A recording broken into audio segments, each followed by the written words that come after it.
then everything will become clear.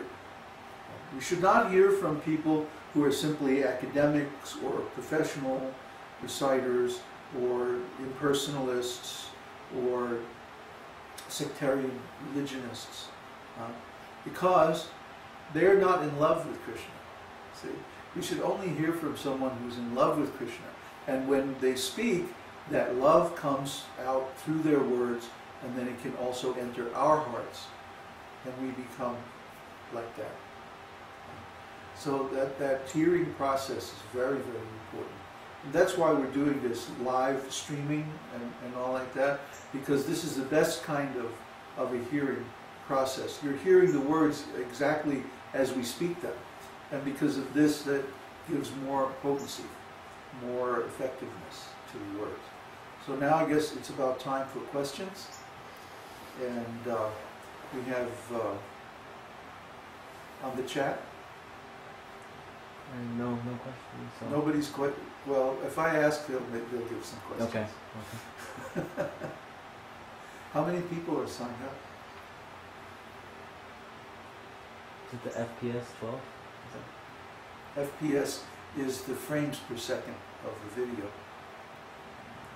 But, somewhere it'll say 11. 11 people. Well, not such a big crowd. Saturday night usually is small. But you know, every day we're getting like 300 views of the satsang or the darshans. Yeah, so somebody's watching. Buddha says we are 5 here. 5 there, okay. So 18. 18. That's yeah. great. Ronald says, I have a question about the snake going to Fiji. I am from Fiji. Oh, really? Ronald Singh? Yeah? Yeah. That's cool. Yeah, it's not in the Vedas. This is something that we heard. I don't know if it's really true or not. Maybe you can tell me. Did you ever go diving and see a big snake? But I think it's because of the Fijian legends. There's some legend about a giant snake, isn't it? That the country or the islands are supported by some giant snake or something like that. Says yes. Yeah. I think that's where that comes from.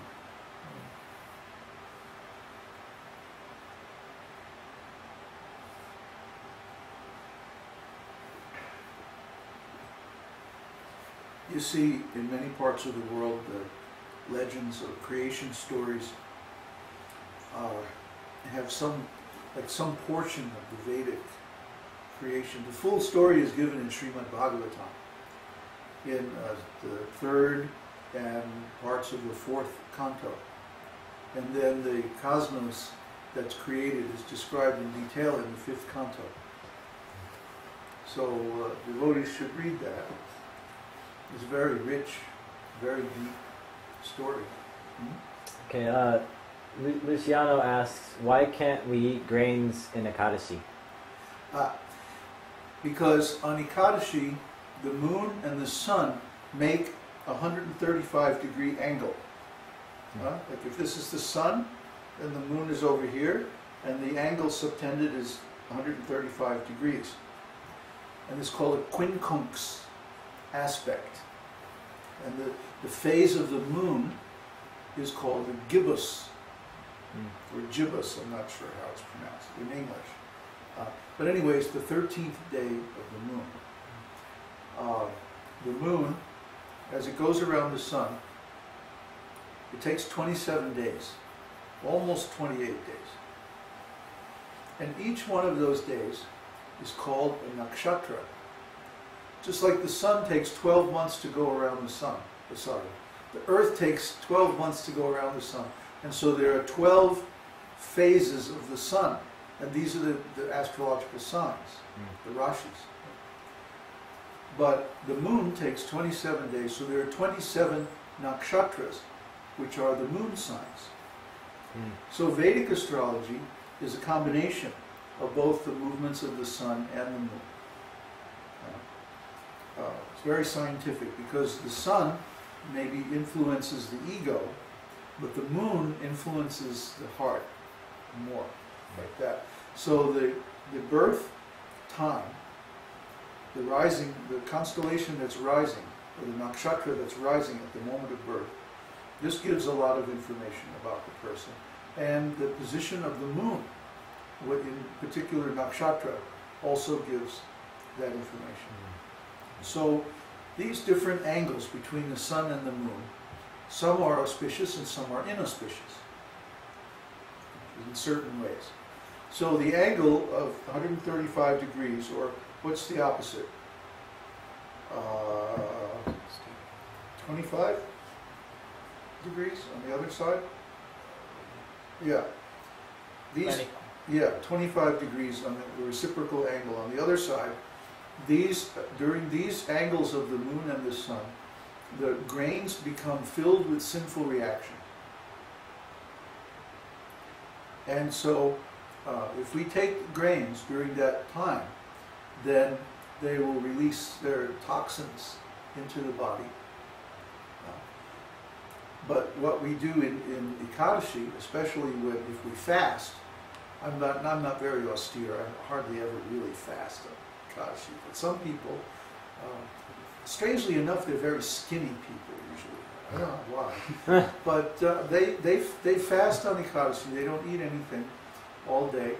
And especially if you fast, but even if you just don't eat grains, if you just eat vegetables and salads and milk and stuff like that, this has the effect of detoxifying your whole body.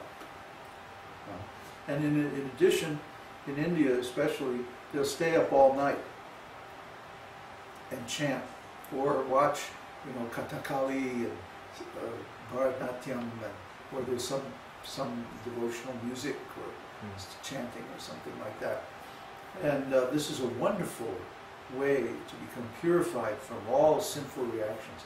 And there's many stories about Ekadashi, how Ekadashi is so powerful. Like, there was one rascal, thief, and he was getting ready to rob someone. And he was hiding in the jungle under a tree. And it happened to be Ekadashi. So it started to rain very hard. And because he was hiding under the tree, then he couldn't come out. He had to stay there. He had to sit there all night. And there was a temple nearby. And so there was, of course, chanting going on because it was Ekadashi night, right? So the thief was just sitting there. He had nothing to do. He couldn't do his thieving. The whole place was full of water. He was just hiding in the roots of the tree, probably a big banyan tree or something like that. And he just started singing along with the chanting in the temple. And stayed up all night because it was raining, it was cold, couldn't sleep anyway. And just from that one night of devotional service, he became liberated.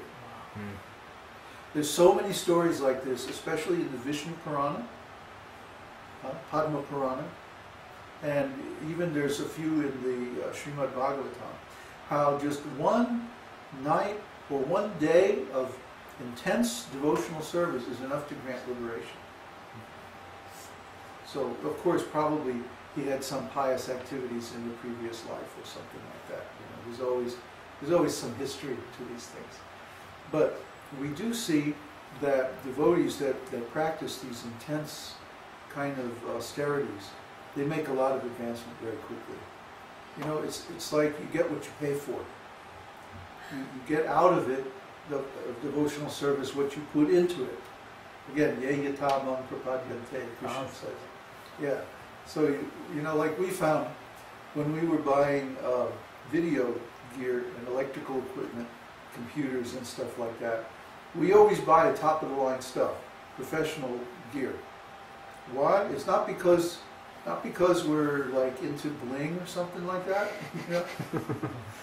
Like, oh yeah, I have the latest laptop. We're not into that, but we just found that you get what you pay for. If you want something that's going to work reliably and give you good, valuable service for many years, and it's always going to be there when you need it, buy the top of the line stuff, you know. So it's the same way with Krishna. If you really want like the optimum benefit of devotional service, then do the whole process. Surrender all the way. Don't go halfway, because then you'll get halfway. If you want to go all the way and get the full benefit, then do the full process. Uddhava asks, what language do lions speak? Growl.